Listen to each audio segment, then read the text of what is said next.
Prasasti Sanga adalah sebuah prasasti berbentuk lempeng berbahan perunggu yang saat ini berada di Museum Leiden, Belanda. Prasasti Sana atau Prasasti Sanga yang berisi tentang penetapan desa Sima Perdikan. Prasasti Sanga ini dapat menjadi petunjuk awal tentang peradaban masa lalu yang pernah ada di desa Sukosongo, Kecamatan Kembangbahu dan sekitarnya. Sekaligus menjadi kunci pembuka terhadap kesejarahan masa kerajaan kuno di Kabupaten Lamongan. Prasasti itu ditulis atau dipahat menggunakan aksara Jawa kuno dan berbahasa Jawa kuno dengan model aksara masa Majapahit. Prasasti itu dialihaksarakan pertama kali oleh Prof. Arlo Griffiths namun belum dipublikasikan secara umum. Prasasti Sanga ini terdiri dari 2 lempeng dengan tulisan sebanyak 5 baris bolak-balik, namun terindikasi prasasti ini ditemukan tidak lengkap. Potongan prasasti Sanga ini berada di Leiden. Disebutkan dalam prasasti Sanga ini, untuk lempeng di depan, prasasti Sanga ini berisi tentang batas-batas desa atau perdikan Sanga.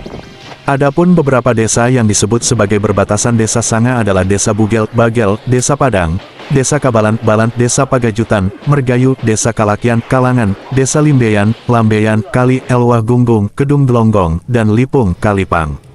Kedelapan perbatasan desa Sanga ini disebut mengelilingi dan mengindikasikan 8 penjuru mata angin. Dalam lempeng di depan ini juga menyebutkan tentang keberadaan bangunan suci Damaring Sanga, sebagai bangunan suci milik desa Sanga. Lempeng di belakang ini juga menyebut tentang larangan kepada pejabat pajak kerajaan agar tidak mengambil berbagai pungutan pajak di desa Sanga, imbuhnya. Sementara untuk isi prasasti Sanga pada lempeng 2, berisi tentang status desa Sanga sebagai desa Sima Swatan Tradek Ringgit, yang berarti sebuah desa perdikan dengan otonomi penuh berikut hak-hak istimewanya. Hak-hak istimewa itu adalah kewenangan untuk memelihara atau mempekerjakan orang cebol, bondan, pujut, wol, wungkuk, bule sebagai abdin dalam wewenang ijro. Lalu wewenang untuk memakai pakaian dengan motif dan pola tertentu seperti yang biasa dikenakan oleh kalangan istana, termasuk makanan yang dimakan.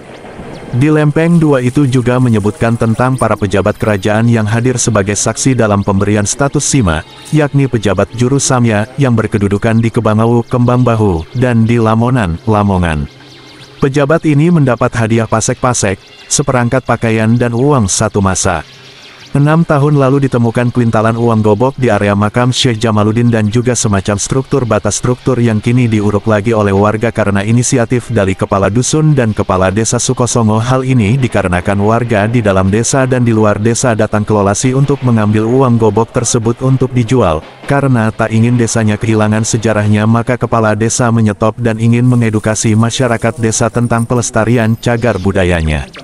Di area makam ini masih banyak ditemukan bata merah kuno hingga berserakan di area makam umum dan masih satu lokasi dengan makam Syekh Jamaluddin. Menarik untuk mengulas sejarah desa Sanga ini, kami akan terus menyelusuri dan mengulas sejarah kuno ini. Sekian ekspedisi Kota Lama, Rahayu, salam peradaban dan literasi.